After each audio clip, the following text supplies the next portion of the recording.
that we need to be set up, so we can go ahead and get started. My name is Beth Pauley, and I am a program coordinator for Climate and Energy Project. We are here today to mobilize folks to take action on Evergy's proposed rate hike, which Dorothy will speak about shortly. I am here to help facilitate questions, so feel free to leave a comment on the video at any time. We would also encourage you to share this video so this important information can reach more people. And now I will turn it over to Dorothy. Thanks, Beth. Hi, everybody. I'm happy to be with you virtually today. As Beth said, I'm Dorothy Barnett. I'm the Executive Director of the Climate and Energy Project. We sometimes call ourselves CEP. CEP builds resilience in Kansas through equitable clean energy solutions and climate action. We do this work by connecting people, organizations, and ideas, by presenting science-based facts, facilitating critical thinking and community engagement, and co-creating equitable and productive solutions. So as Beth said, I'm here to talk to you about Evergy's proposal to raise residential customer electricity bills and to give you some information on what you can do to help stop this rate increase. So Evergy, which is formerly Westar and Kansas City Power and Light, has been trying to make it more expensive and more difficult to go solar over the last several years. They changed the rules at the State House for net metering, which is a mechanism to pay solar generators for their excess generation. Today, we have more stringent size limits on how much solar you can put on your roof, and your excess solar generation doesn't carry over from month to month. We used to have something called annual true up, and now it just is from month to month. So for years, the Climate and Energy Project and other advocates and the solar industry have been working to get fair energy policies. We've tried to have legislation at the Kansas State House. We've been involved in something called dockets at the Kansas Corporation Commission, which is the regulatory body who makes the rules around electricity for utilities in our state.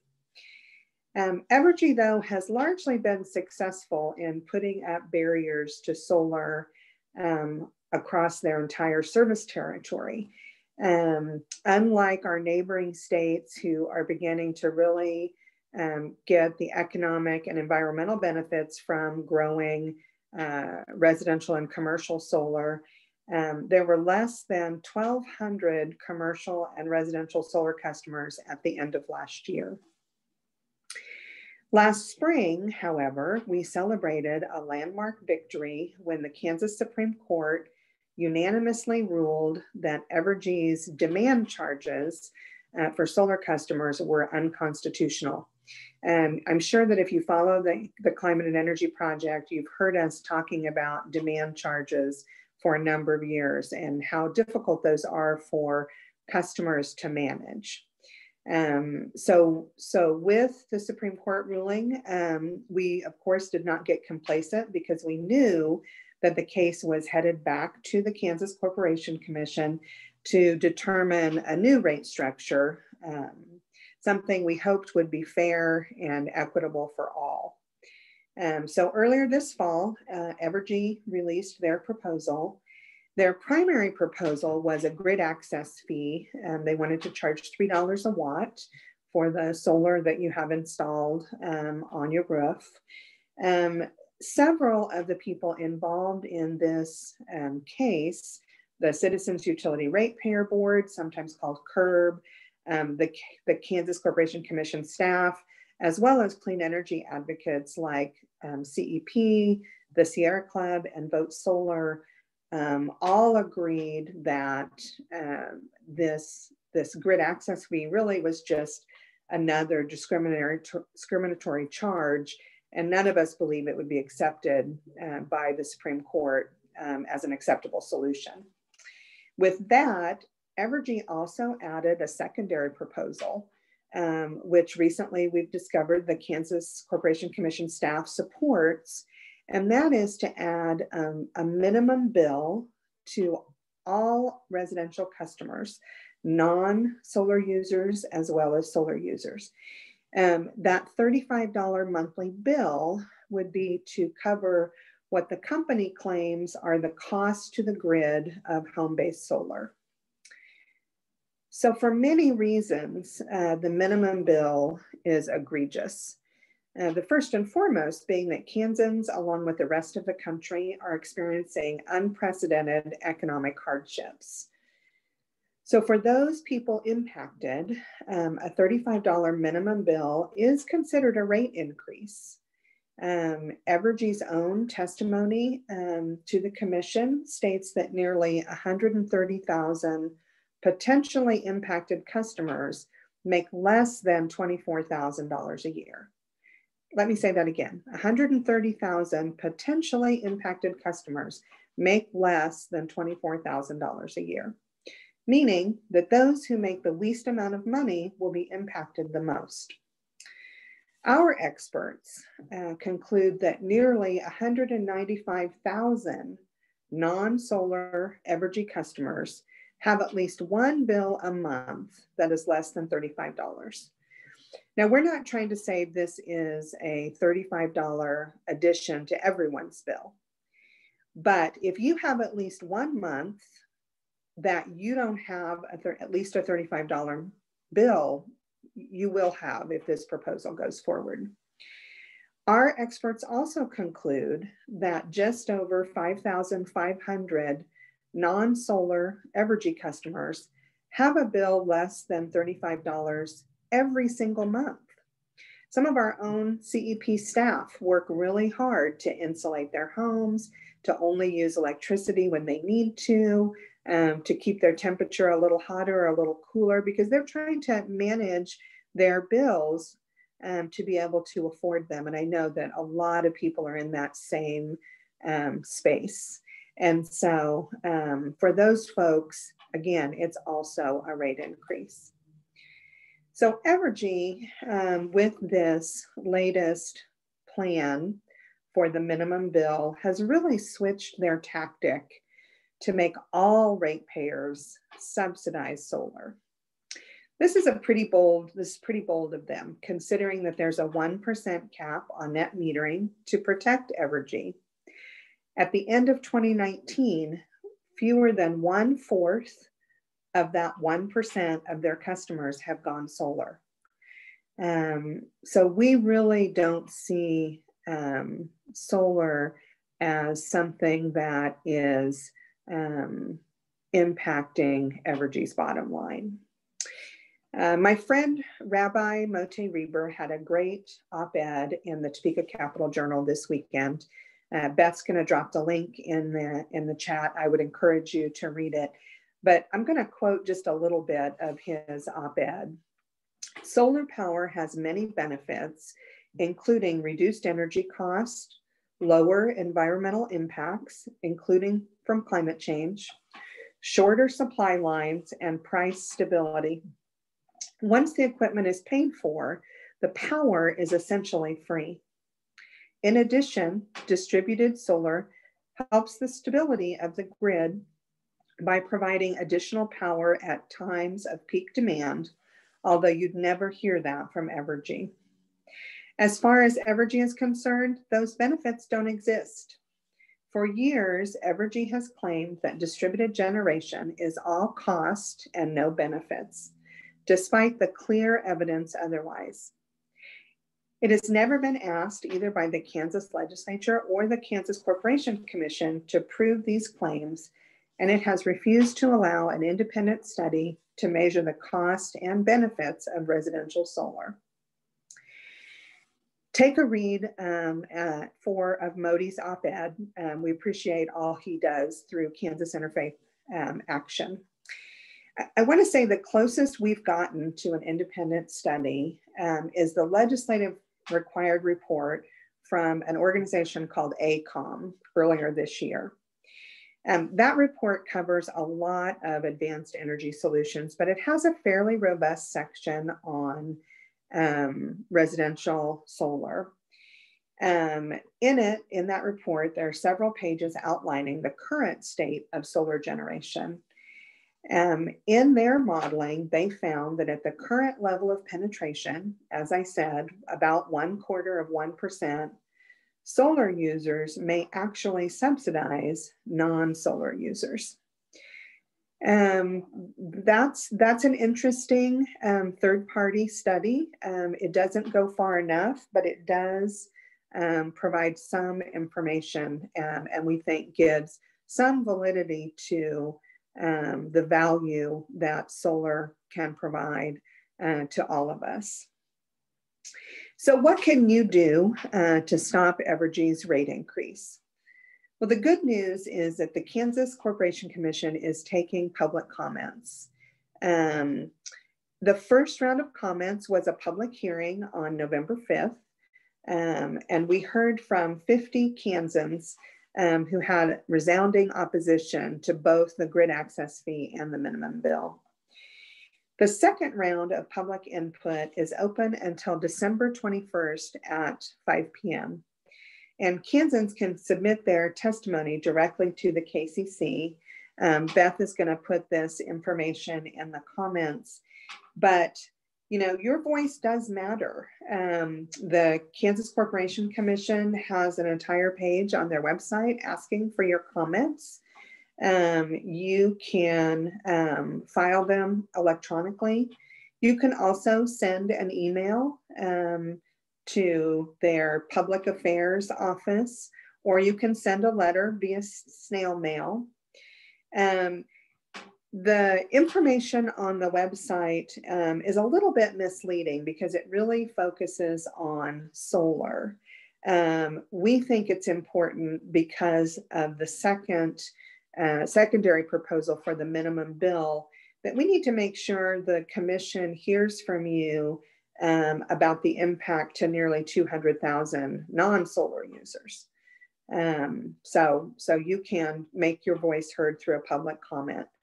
You can also host a Facebook Live video to mobilize people in your area. We're happy to join on a Facebook Live with you between now and the 21st. Just reach out. Another important thing to help stop the rate increases is to think about writing a letter to the editor. Some of our Clean Energy Business Council members have written really compelling letters to the editor to talk about how unfair this $35 minimum bill is, especially to lower income Kansans. Share your personal stories. That's the most important thing for the commission to hear. If you are one of those Kansans who has a bill at under $35 a month once in a while or all the time, it's important to let the commission know how this rate increase would affect you personally. And so I would encourage you to think about sharing those important stories. With that, I am happy to answer questions from you, Beth, or questions, if we have any, on Facebook about the minimum bill, about solar, about anything relating to this issue that's so important right now. Thank you, Dorothy. That was a really, really great overview. We do have a question from Evelyn Davis. She is on Free State. Will that affect her? So this particular minimum bill is really only for residential Evergy customers. What I will say is oftentimes we see the co-ops or the municipal utilities following the lead of Evergy. So if a minimum bill is approved for Evergy customers, I would not be surprised if in the future we don't see other co-ops or municipalities following along with them. Great, thank you. And I wanted to see if you could talk a little bit more about the Kansas Corporation Commission. This may be some folks' first time engaging with the Kansas Corporation Commission, also known as the AC or the KCC. Could you talk a little bit more about how they make their decisions, how many commissioners are on there, and how those commissioners are appointed? Sure. So the Kansas Corporation Commission is our Public Utility Commission. They are a state agency that is funded through utility fees, but also through, I believe the general fund also funds some of their work. They have an executive director, and they have 3 commissioners who are appointed by the governor. Currently, we have Commissioner Dwight Keene, who's been there the longest. He's still in his first 4-year term, I believe. He was appointed by Governor Collier. Commissioner Keene has a robust knowledge and experience in the oil and gas industry. In addition to regulating electricity and gas, the commission also regulates oil and gas, and they regulate transportation, the trucking industry. The next commissioner who's been there the longest is Susan Duffy. Commissioner Duffy was appointed by Governor Kelly. She probably has the longest history with the Kansas Corporation Commission. Over a decade ago, she was actually the executive director of the Kansas Corporation Commission, and now she has come back as a commissioner. She was appointed, I believe it'll be a year in March of 2021. The newest commissioner, Commissioner Andrew French, also appointed by Governor Kelly. Andrew, the Commissioner French, actually was a member of the KCC staff about 7 years ago, I believe, was gone in private practice for a number of years, and then now is the most recent appointed commissioner. He took office this summer in July. The commissioners cannot all be in the same party. So there have to be a split of 2 and 1. And that they can be an independent, they can be a Democrat, or they can be a Republican. The KCC staff has a variety of expertise. There are several different divisions. The conservation division, which is the oil and gas, and then the energy division, which is electricity primarily. I think that answers your questions. They're located in Topeka. All of their work currently is being done electronically because of the pandemic. Great, yes, it does answer my questions. Can you talk a little bit more about, are there any upcoming opportunities for additional engagement at the KCC for the public? Yeah, so one of the things that several organizations, including the Climate and Energy Project, have been working on is to try to encourage the KCC to be more transparent and make it easier for the public to engage in these important issues.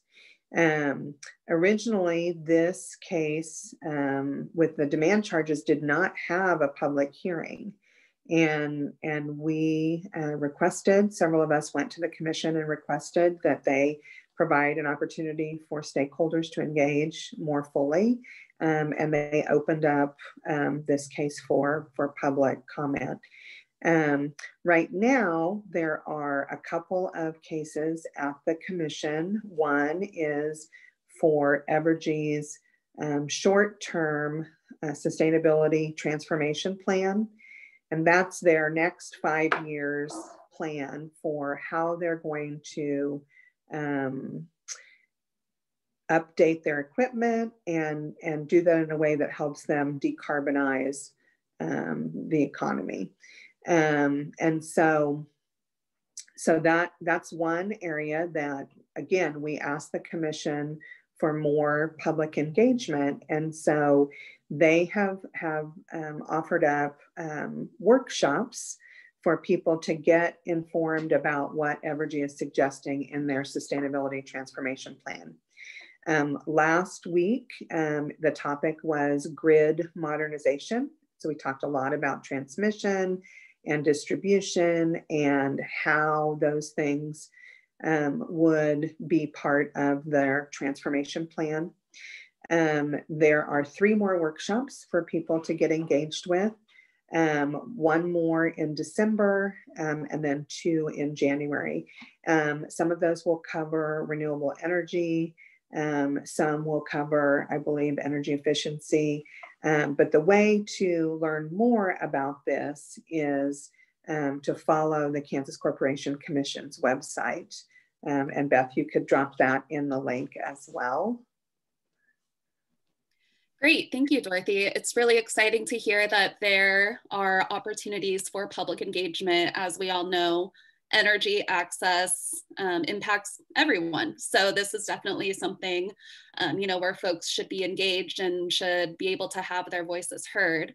Evelyn also wants to know if we have seen Power Trip on PBS. So I want to share, Evelyn, thank you for asking that question. We actually did host a watch party last Thursday.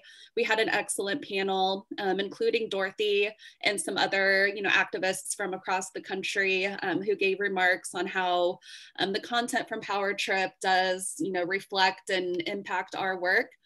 We did record those remarks and we will be sending those remarks out soon. So this is my chance to say, make sure you are following us on Facebook. Make sure you are following us on Twitter and are signed up to our email blast so that you have access to that recording. And the last question, Dorothy, before we let everyone go and enjoy the rest of their lunch break, can you talk about the other organizations who stand up for consumers and who are kind of, involved in this particular rate case?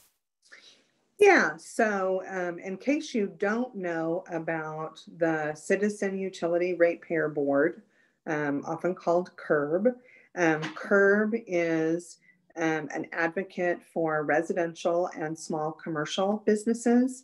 They intervene in nearly every case at the Corporation Commission, really focused on trying to help keep electricity rates low for residential and commercial customers. I think that the work that CURB does is incredibly important. Not all states have a consumer advocate, and so we're fortunate that we do have a consumer advocate in CURB. Also, we have our own Clean Energy Business Council. A lot of, everyone who is a member of the Clean Energy Business Council really is working either organizationally or in the business capacity to help focus efforts on the transition to a clean energy economy. So the Clean Energy Business Council is another one of those groups. For this particular case, the Climate and Energy Project has joined forces with the Sierra Club and with an organization, a nationwide organization that we've worked with before called Vote Solar. They really do a great job to be able to provide technical expertise in these cases moving forward. So those are some that I might mention. Great. Thank you so much, Dorothy. If I happen to miss a question, we will go in and respond on our Facebook page. We are a very small staff for those who don't know for those who don't know us very well. So I was kind of on double duty today. So my apologies if I wasn't able to get to everyone's questions, but feel free to share this information with all of your friends, and make sure that you leave a comment at the KCC, and let us know when you leaved it. Come back and comment on this Facebook video. Let us know when you left a comment, so that we could just continue encouraging others to do the same. I feel so lucky that people are interested in this issue, and I really believe firmly that together we can make a difference, can make our voices heard at the Commission, and can find a solution that is more fair for everyone. So thank you, everyone. Have a safe and happy holiday season. Thank you.